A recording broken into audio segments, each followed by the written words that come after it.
kasamang kapalaran ang aking minamahali sa pinakaaway.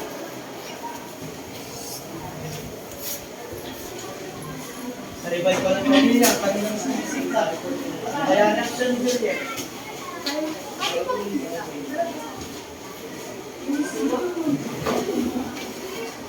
Sa matagal na pag-muni-muni, ay muli niya rin nakita ang dalagang may lapis itong hinahanap.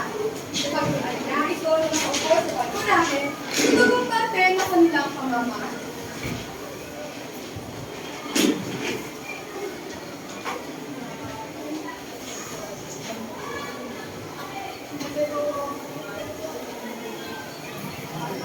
Sino kaya ang binatang nakita kanina? Huwag ng mukha ay hindi ko makalimutan. Kukupuloy ng mga mata. Kukulak pa ang mga lagi. Ang iyong ginawang pinakaukol. Siya ba ang iyong inibig, Pilipino? Sino ka nakatago sa lubing madilim? At nakatuklas ng aking lihim? Ngunit siya ay kabilang sa inyong kaawinangkan, ang mga matagi.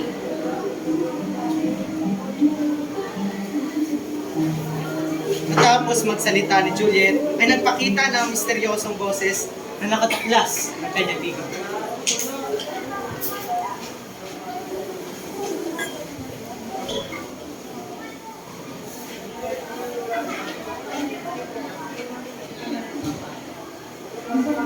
Ikaw! Sino ka? Ako to si Rome. Ako'y nagmula sa pamilya mo. Na siya matagal ng kaawin ng mga. Romeo ng mga maghati?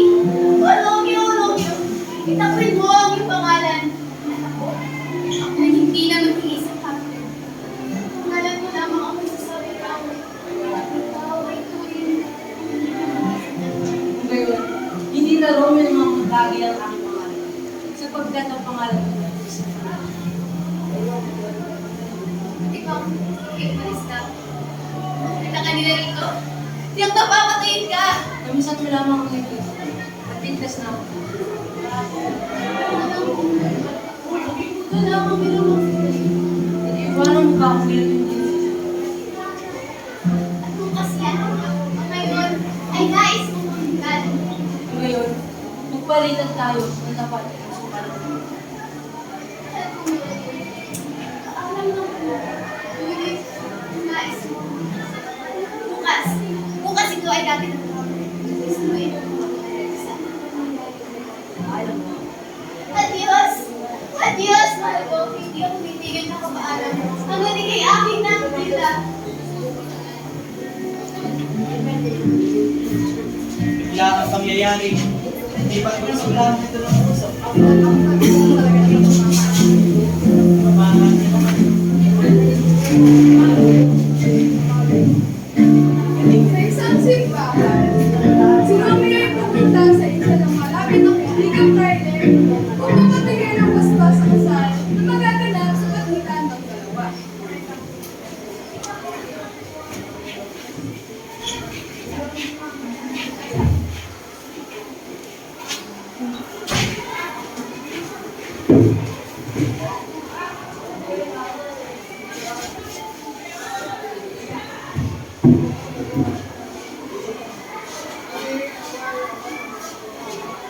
pagpalain mo ito.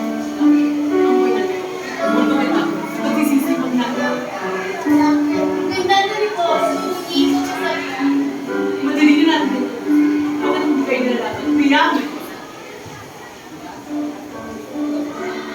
O mahal ko. Sa wakas, ay ganang mga pagbiyak. Napakasaya ko rin mahal ko.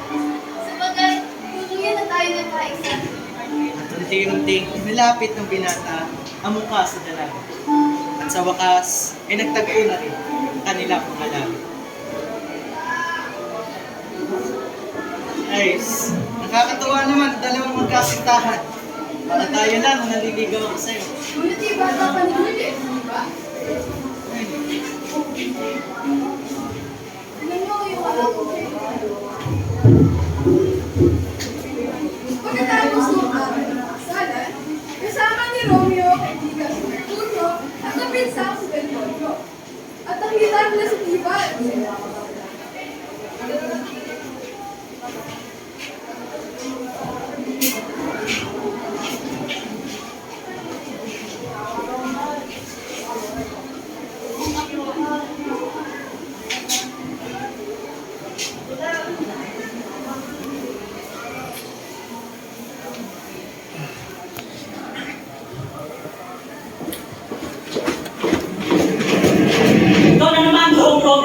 Kaya tayo nagtagpo muli ay tuloy na kita para sa akin. Dapat tayo magkaunuan sapagkat ayaw mo ng away. Kahit kailan na hindi tayo magkakanuan, bawal ka!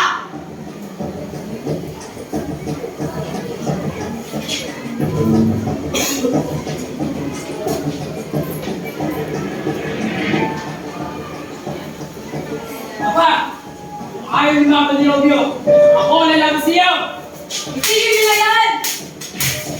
Sabi si Romeo!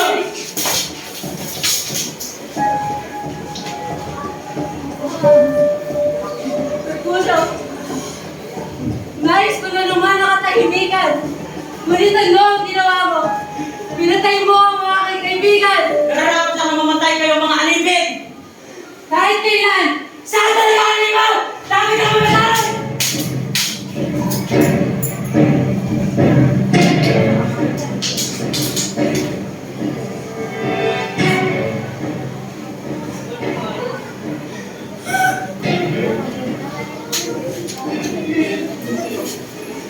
Patuguin. Tulad ng ibang kwento, naging merong pagsubok na mag-aral. Pinagpinsan niyo si Juliet? Ano ba yan? Ano kayo magiging takbo ng kwento?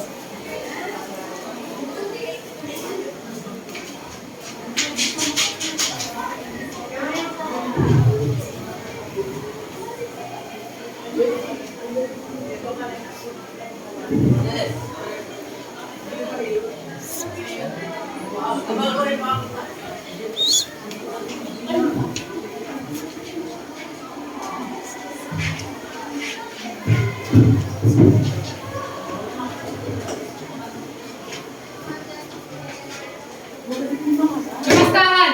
Isang mamamatay tao nyo angkan! Di mamamatay tao ang kami mata! At pinagawa niyo ay di ako hindi niya sinasadya! Tama na nga yan! Ano ba ang tunod-tulong kung bakit namatay sa Mercurio at Ivan? Ganito po ang nangyari. Si Mercutio. Pagkatapos magpaliwanag ni Benvolio, ay dumating na sa kanyang hatol ang prinsipe. Dahil sa kasalanan ni Isa ay aking papatapong biglaan. Palayasin si Romeo. Siya ay tiyang natatakot sa isang muling makita rito.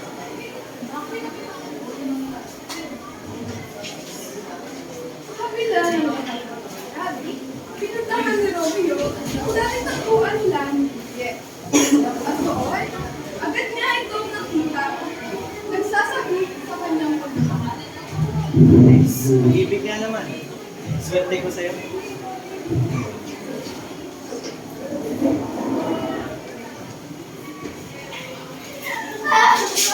Huwag kang Juliet. Tayo hindi mo na makikita sapagkat ako'y aalis mo. Ngunit pangako ko, hindi ako yung magbabalik. Ano? Saan mo ka? Alam mo, hindi ako buhay na wala ka. Hindi ko rin ito kaya. Ngunit, dapat natin itong gawin. Maging tatagal. May ko lang ang ginagawa. Ilang araw lumipas at naghihintay pa rin si Juliet sa pagbabalik ng kanyang sinisita.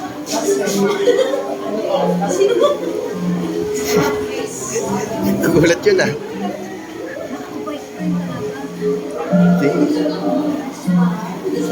Para malakas.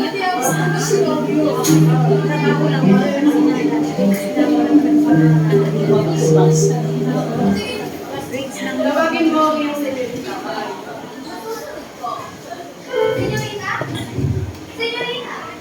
Nais ako makausap ng iyong mga magulang. Anak, Juliet, kung bakit kaya aming mapaligaya at makalimutan mo ang mga nakakabagot na kuya sa'yo, ay kaya aming ipapakasal. Ako? Ipapakasal sa hindi ko naman mahal! Ayoko! Magpapakasal ka sa ayaw at gusto mo! Naiintindihan mo? Hindi niyo na ako mahal! Kaawang Juliet, kung ako yun, hindi kita sasaktan.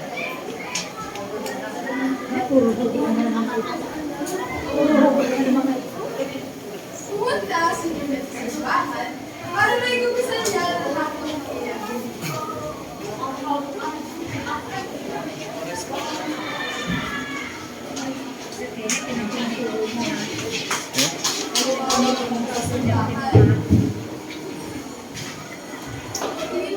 Nagulat ako. Totoo ba? Magtatagumpay din kaya sila sa kanilang pa.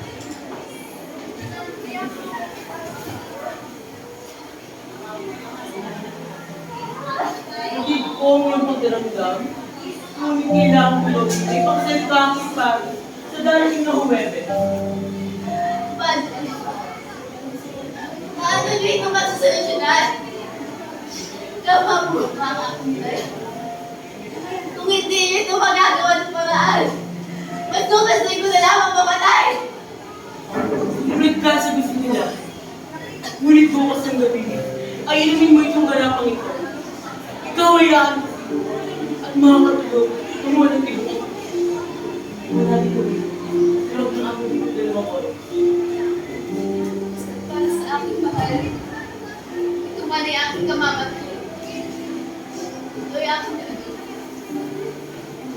Magtagumpay kaya sila sa kanilang plano. Ano ba kailangan ito lang kayo? Ano kanya mga gagawin? Pag-ibig nga naman. Gagawin ang lahat para sa sinisinta. Kinabukasan ay nakabihis na si Juliet sa isang maganda damit para sa kasalang magaganap.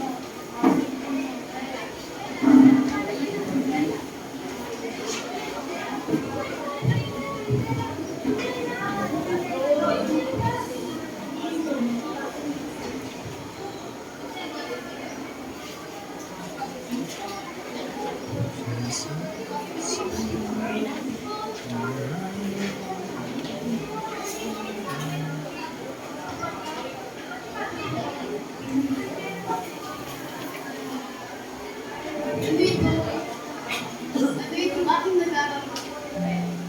Bakit ba?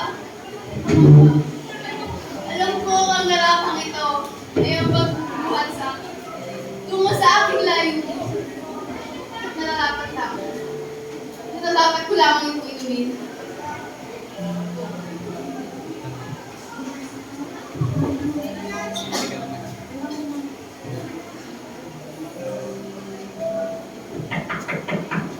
Binibini! Binibini! Binibini! Naku, hindi nakabihis na ng bagara. Ngunit nakahiga ka pa rin. Binibini! Mabuti pang hindi ko dito. Kapag tayo naabutan ng iyong at ina, tiyak na tayo mapagalitan! Binibini! Binibini! Binibini! Binibini! Gumising ka! Binibini! Tulong! Tulong! Ang binibini! Wala ng buhay! Ano? Tulong! Patawarin mo! Ano mga doktor? Tawagin ang mga doktor! Ang binibini ko! Wala ng buhay! Juliet!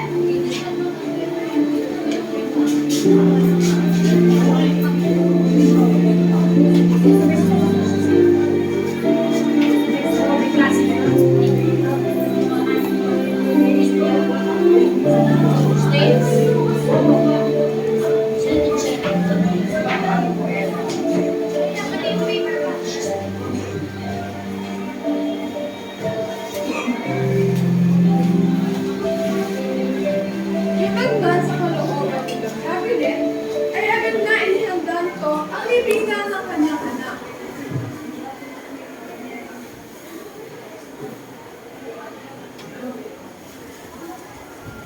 Romeo! Romeo! Meron na akong babalita. May dala ka bang sulat buhat sa pati? Wala yung pinadalang sulat ang padre. Kaya Ngunit, ang minamahal. Kamusta na siya? gumana na si Juliet. Nakita ko siyang inilibig sa tumba ni April.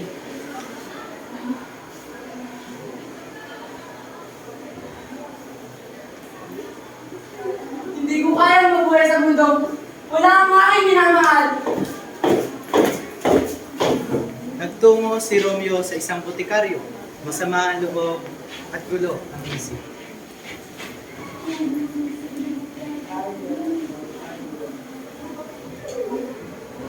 Nandito na naman tayo sa mga bata.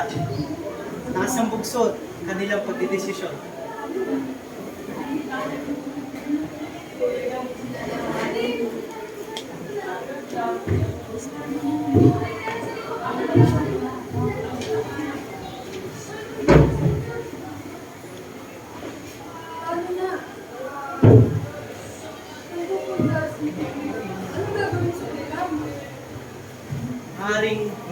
gamot para gamutin si Juliet. Maaari. Susundan niyo ito sa kapatid.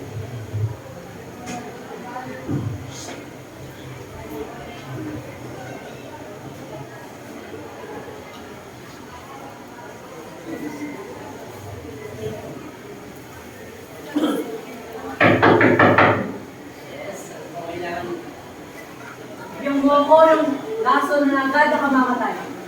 Meron akong last. Ngunit, pag sila patasaman ko ay pamantaya sa Ang mundo'y patas ay hindi mo kaibigan. Tanggapin mo itong kakatag mo ka na yan.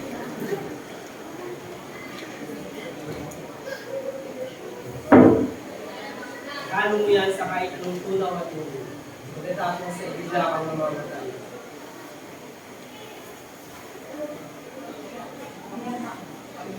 Isang lason pa lang binili niya. Mga babae nga naman, magaling sa hinala.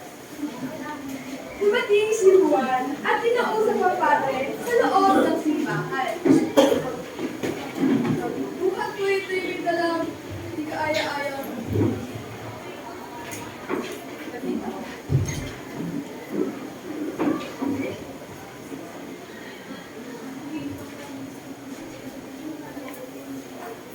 Kapatid ko, hindi ko na ipadala kay Romeo ang sulat sapagkat kami pinigilan. Ang bilis ng pagtungo sa Mantua, ngunit kami pinigilan. Sino ang nagdala ng sulat kay Romeo? Hindi ako na pagpadala nito. Alam mo ba kung gaano mahalaga ang sulat na ito?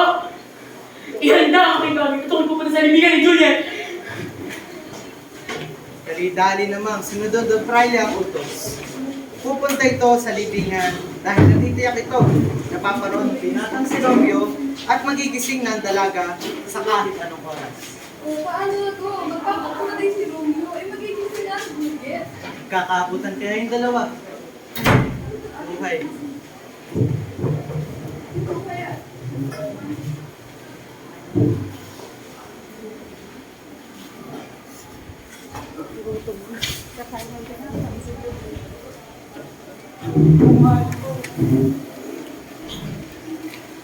Sa'yo nang lagi yung masamang kapalarap ko.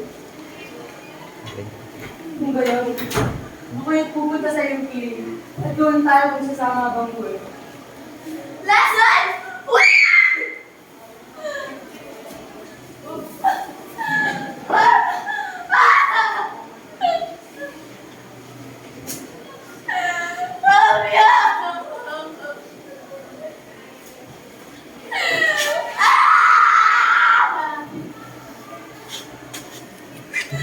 Kaya naman, hindi mo kita makasama ngayon. Diyak na nasa bahay, di ka sa kabila ni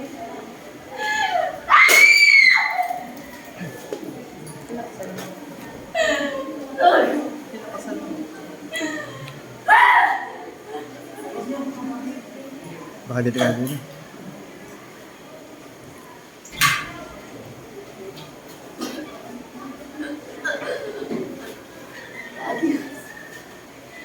Yes, hanggang sa muli. Hanggang sa kabilang buhay.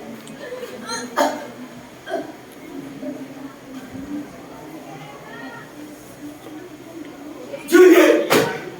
Romeo! Bakit naman? Bakit naman ito sa ganito?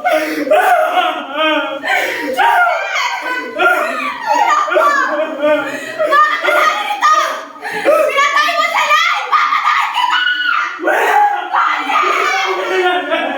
Hindi mo maaari malaki!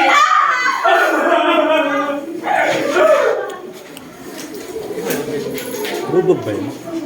Anak ko, buti ng anak. Bubog?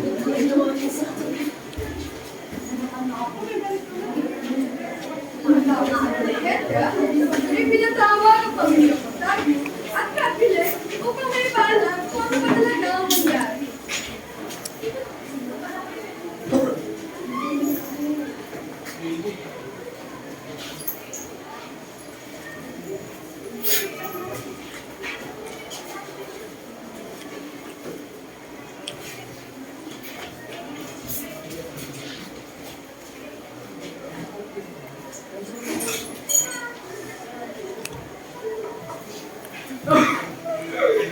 Kailangan nila ng pangalan. Kaya tinulungan ko sila hanggang kasalan. Ngunit hindi ko mamahimahawag sa ganito. Wala akong kasalanan. Kayo may kasalanan! Ito ko naging resulta ng inyong pag-aaway. Pero kung iintindi niyo ako ang pangyayari ko, kasi naligpan ako na ganun ang kanilang pagkakakala. Wala bang pahinga ka? Wala ka talaga ng bigay ko sa iyo.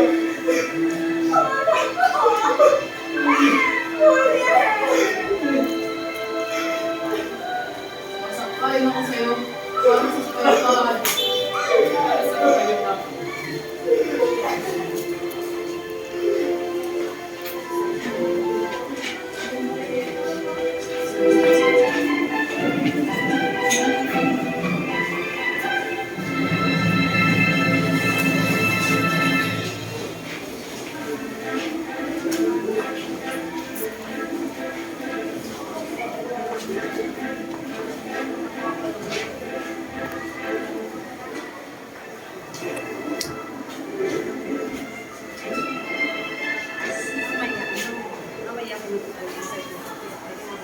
Mula noon, ang trahedya at kagustulo sa istorya ng pamamahala ni Romeo at Juliet sa Verona ang nagsilbing daan upang magkabutihan at maging matiwasay ang dalawang pamilyang Montague at Capulet.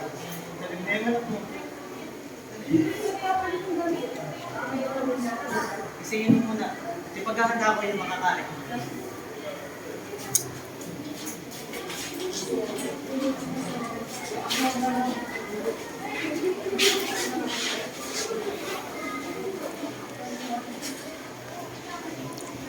Iipunin ko lahat ng 5 section doon sa Muslim. Pagkatapos mo. Tapos yung mga bago doon, papakilala mo. Unay naman. Late na pakilala.